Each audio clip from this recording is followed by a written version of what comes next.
দাদা কোথায় যাচ্ছেন? এদিকে আসেন না দাদা।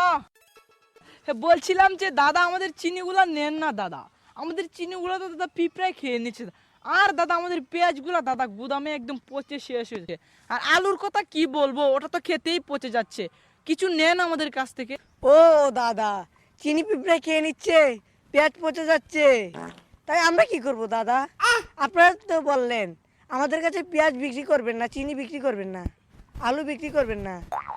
দাদা এই যে বলছিলাম যে দাদা আমাদের পণ্যর না কিছু দাম কমেছে দাদা, আপনারা যদি কৃপা করে যদি কিছু নিতেন দাদা, ব্যবসাটা দাদা আবার চালু করতাম নতুন করে দাদা। ও দাম কমেছে, মাগনা দিলেও আমরা নেব না, আপনাদের পণ্য আমরা বয়কট করেছি। কি বলছো?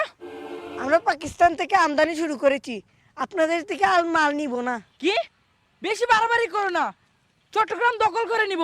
আর যদি বেশি বাড়াবাড়ি করো পার্মানেন্ট